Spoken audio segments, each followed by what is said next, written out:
So you just finished your open water certification, but what should you do next in the order of progression? Let's dive in and find out.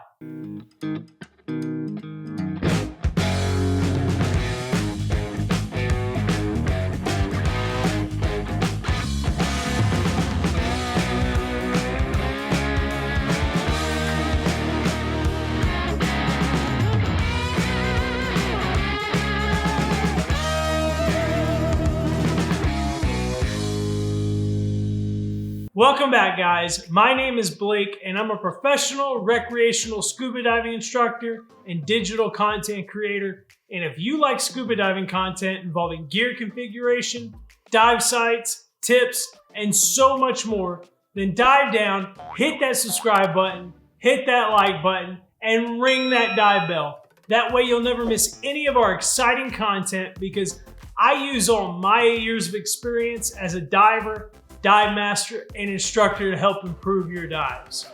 Last week, we talked about supplemental specialty courses that were a great investment if they fit into the type of diving that you participate in. In today's video, I'm going to be giving you the first 5 specialty courses that I believe every diver should take in order to progress and grow as a diver, and in the order that they are listed here. All of these courses are vital to your growth and progression. They provide value in the knowledge and skill that you will learn, and they're worth their weight in gold. Let's dive in. Course number 1, nitrox. Now, if you didn't pair this course with your open water, then absolutely, I believe this should be the first course you take after open water. Nitrox is relatively inexpensive, and considering how much money you just spent on open water and any gear that you may have purchased, then this one will be less of a hit to your budget than the others will.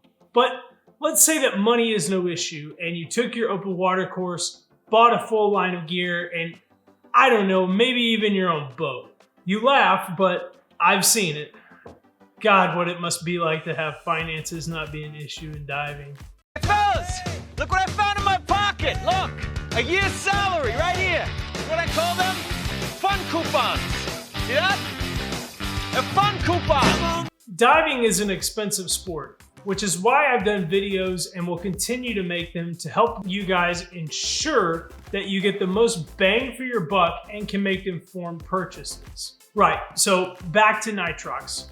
What is nitrox? Well, it's really simple.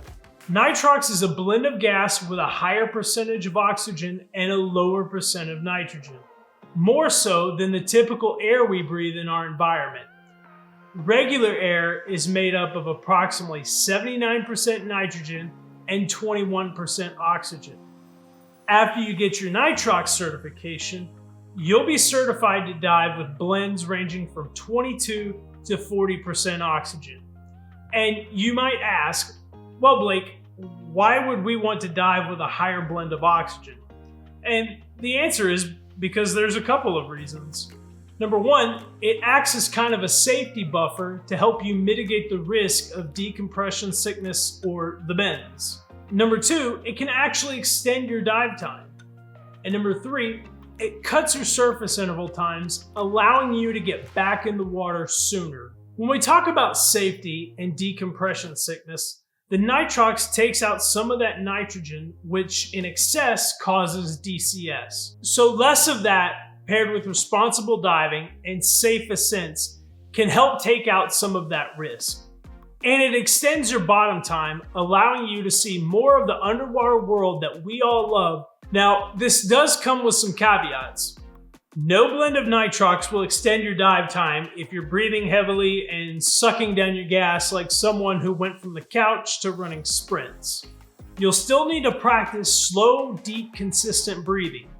And when we say extended bottom time, it means that you are potentially able to stay down longer without hitting your no decompression limits.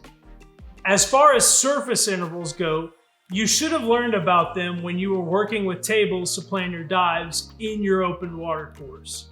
You'll know that after a dive, you have to sit topside and wait for your body to burn off some of that excess nitrogen that you accrued during the dive.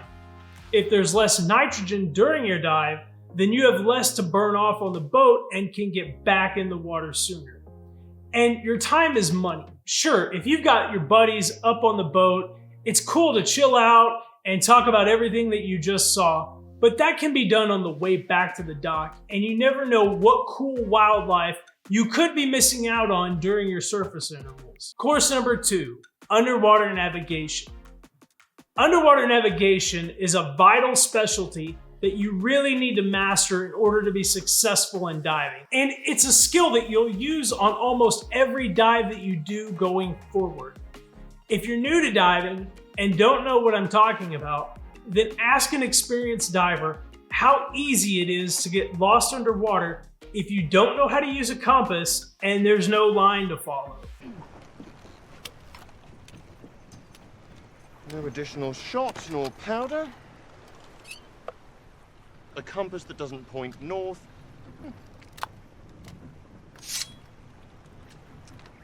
And I half expected it to be made of wood. It's extremely easy. There are no street signs, no Google Maps, just coral that all look similar. You think you're swimming back in the direction of the boat, only to find that you just swam 20 minutes in the wrong direction. I say that because I've actually seen that happen. But let's say you heard about this amazing spot on a reef where nurse sharks, moray eels, and other wildlife may call home. The diver who told you about it said you need to swim from the mooring line 90 degrees for approximately 40 kick cycles and then make a 45-degree turn for another 20 cycles. You need to learn these fundamental skills to help you find your way to the site and back to the boat safely. I use navigation skills on almost every dive, especially shore dives. When I get to an area, I'll shoot the direction where I need to go from on land so I know where to swim out to. It's also useful in recovery work. I've had clients who have lost wedding rings, cell phones, dive gear, and many other things. Some are weird, but I'll spare you those stories. And if you didn't know how to navigate, then you'd have no clue on how to find them. Course number 3, night/limited visibility.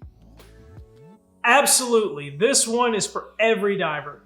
Whether you're inland, diving in lakes, quarries, or you're on the coast, visibility will affect you one way or another.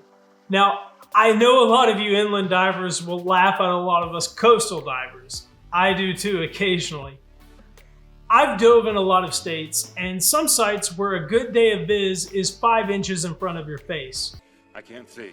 Your eyesight will return in time. For us here in South Florida, anything less than 50 feet is a bad day. And that still makes me laugh to this day, how spoiled we are. Not being able to see well presents a whole new world of challenges, but it's something a lot of divers really love to do. And here we're really putting an emphasis on night diving. I know I love night diving, and I'm willing to bet that a lot of you do too.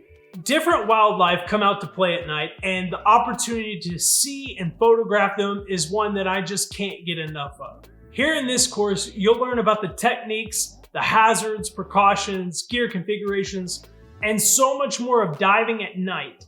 And just like we talked about in navigation, it's easy to get lost underwater, and it's even easier to get lost underwater at night. And since you just took your navigation course before your night diving, that will help you out even more. Side note, please get a computer with a digital compass. It will make your life so much easier. If you're a night diver, comment down below and tell all the noobs about the wildlife that come out to play at night. Course number 4, deep diver. Now, as an open water diver, you're certified to go to a max depth of 60 feet. To go any deeper, you need to be certified for it. And why would you want to do that? Well, I'm going to tell you that bigger fish and mammals need more space to roam, which is why they're found out in the deeper water. I don't make the rules. I'm just here to tell you that if you want to see really big fish, sharks, whales, etc., then you're going to need to go deeper. Yes, sometimes they do come to the surface and sometimes near the shore, but I wouldn't count on it because 99.9% of the time you're going to be disappointed if you plan a shore dive hoping to get a glance of a hammerhead. The majority of these animals that I see are between that 90 to 130 foot depth. It's a different environment down there. There's more space, more wildlife, but there's also more pressure affecting your body. This is something that you need to be trained on and you need to ease your body into. When you go deeper, your dive planning changes in regards to your air consumption, dive time, and surface intervals.